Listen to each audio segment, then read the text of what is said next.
community and Channel 101 and how you got involved with Channel 101, which again is great. This guy's all over Channel 101, so be sure to visit the website and see you were in what Oh Shit is how I know you. Yes, I played the leprechaun. The leprechaun. Oh Shit. And Mike McCafferty and Mike Manisevich. Okay. And Mike Stibbets, the three Mikes. I had the good fortune of getting to hear you sing a little bit of Wicked's for Good. Would you care to grace us with a few bars? Just like I did on the show. Oh, you're good. You're wicked good. I see the pun. I see what you did there. Yes. Okay. The audience was blessed enough for Mike McCafferty to be genius enough to put the soundtrack of the Wicked, and therefore I lip sync Wicked. We lip sync Wicked. Do you want to lip sync and I'll sing the part? Yes. Okay. Which part do you want to start on?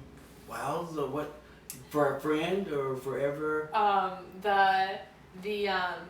heard it said that people come into our lives for a reason, bringing something they must learn, and we are blessed with those who help us more to grow if we let them, and we help them in return. No, I don't know if I believe that's true, but I know I'm who I am today because I knew you. Awesome. Thank you. Lejon and I was going on the road.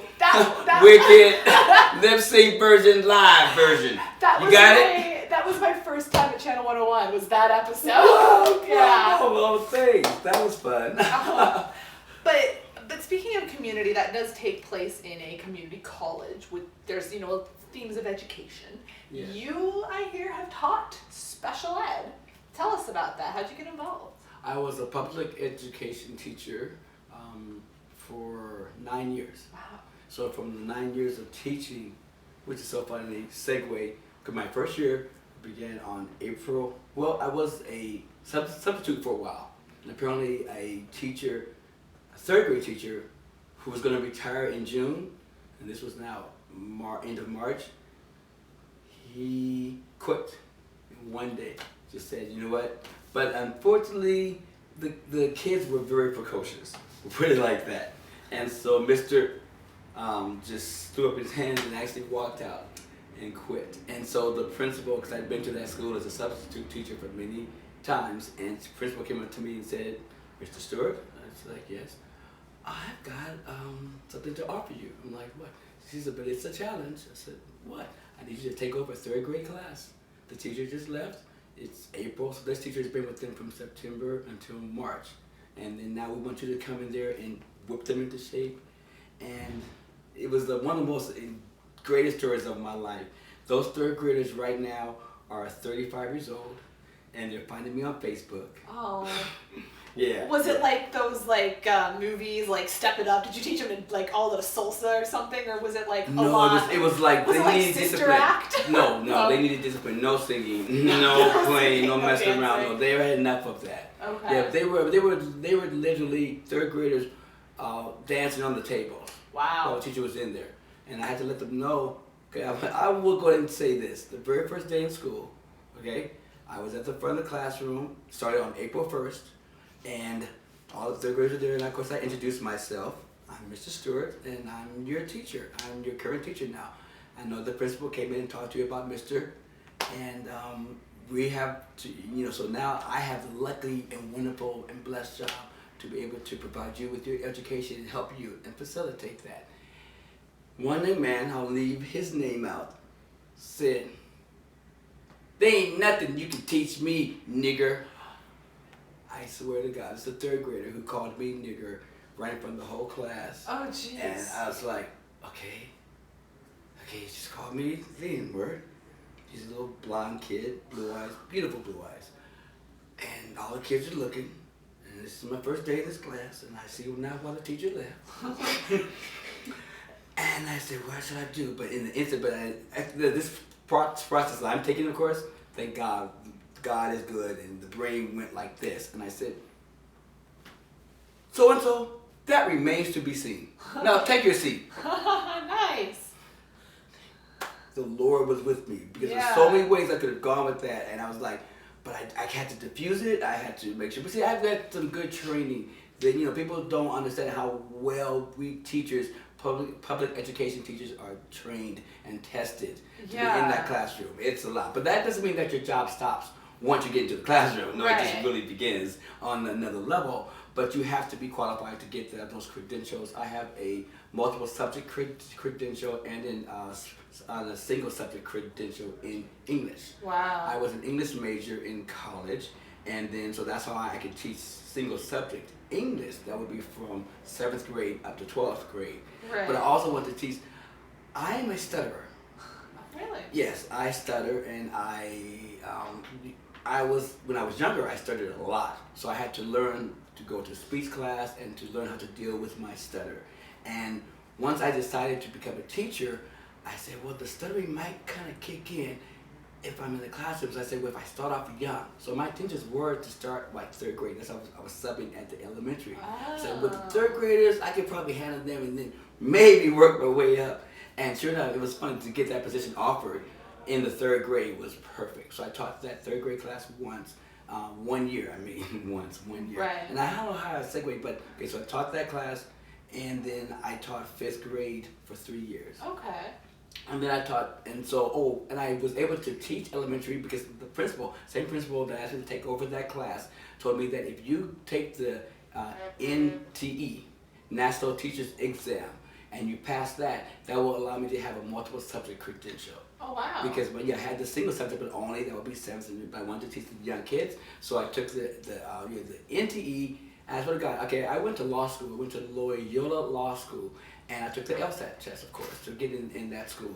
And the NTE is more difficult than the LSAT. The National Teachers Exam is more difficult. Yeah, the LSAT I aced. So it's harder. And so I had to take it twice, and I never had to take a test like that twice in my life. That's what I got. So just so we're all clear, it was more difficult for you to take the National Teachers Exam than it was the LSAT. Yes. Oh. Wow. Yes. So being a teacher not as easy as Sister Act then. Who would have thought movies lied to me?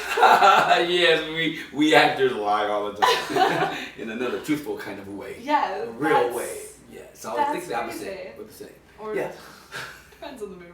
Exactly. That's really cool though. That's a really cool story. Yeah. So starting there at that elementary school, and just again though, I was tested I think from the very beginning, and I love that student at this point. And by the way, at the end of the school year, in June, I remember that same student that called me the N-word was hugging my leg and going, Mr. Stewart, I'm gonna miss you. I never had a teacher like you before. That's right, yeah. So and I knew that I would work my magic on Corey.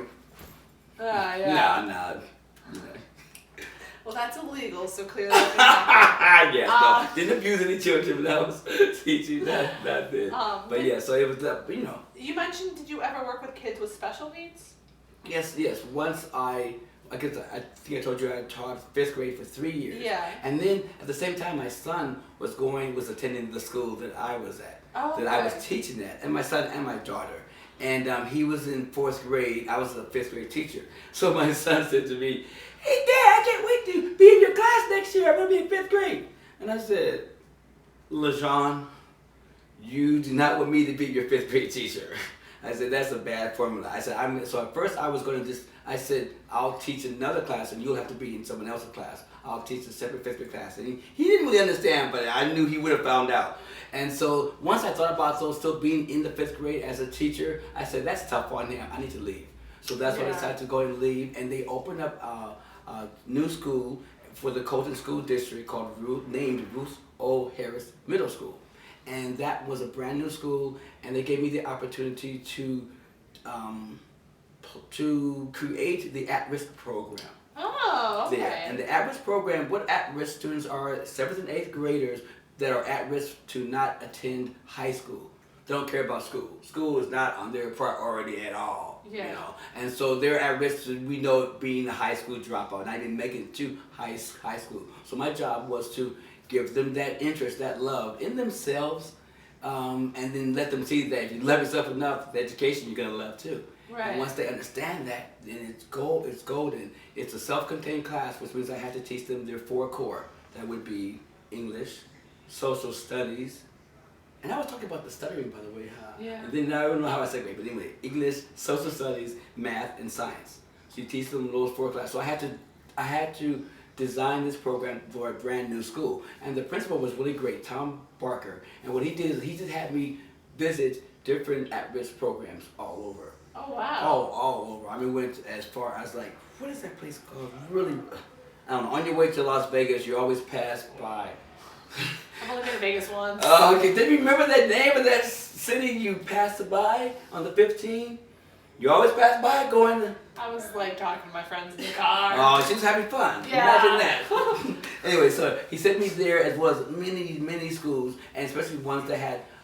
It was interesting. He was so smart to send me to schools that the ones that seemed to be successful with the kids, and then even go to see the ones that weren't too successful, and that was so valuable because I was able to say, okay, if I was a teacher, I would have to. I'm not going to do that. Right, yeah. So then once I saw that, I sat down and I just said, okay, this is the one I'm going to come up with. And right now, by the way, that was in 1994, I think, and that program is still in place. Oh wow. There were some adjustments, which I Right. understand they had to, but I taught it for 1 year.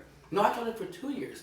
Yeah, I taught it for 2 years. But yeah, I designed it, and then once the school opened, how it worked is that my very first day of school, classroom was empty.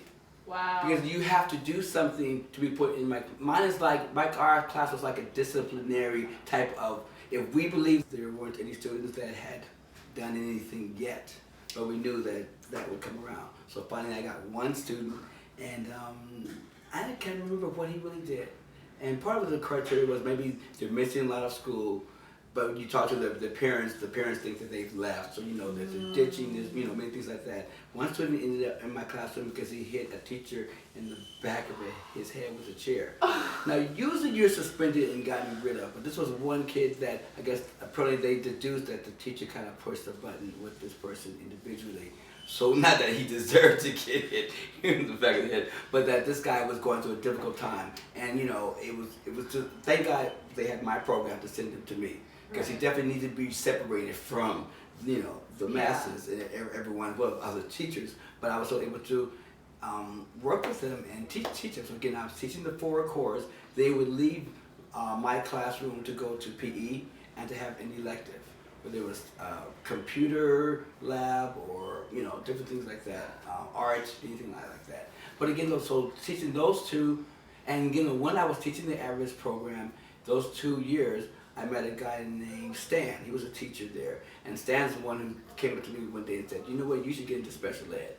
And I said, because number one, you're doing it right now. Your at-risk program is, it's a tailor-made. Special education usually has to do with an IEP. It's called an individual educational program. So every student that is in special ed has this document that says Jimmy's writing is, well, it's a but Jimmy scores this amount on the verbal test of da da da, and therefore we can see where that student is academically. And then you have to the counselor or school psychologist, you're more like the school psychologist, the child's parent, and the teacher have to all get together. And sometimes another entity will come in there. If he stutters, then there's a speech therapist. So all the people that need to nurture this child and get him to the point of being successful in education, we all get together and we write up this IEP, what he needs, what it's going to take.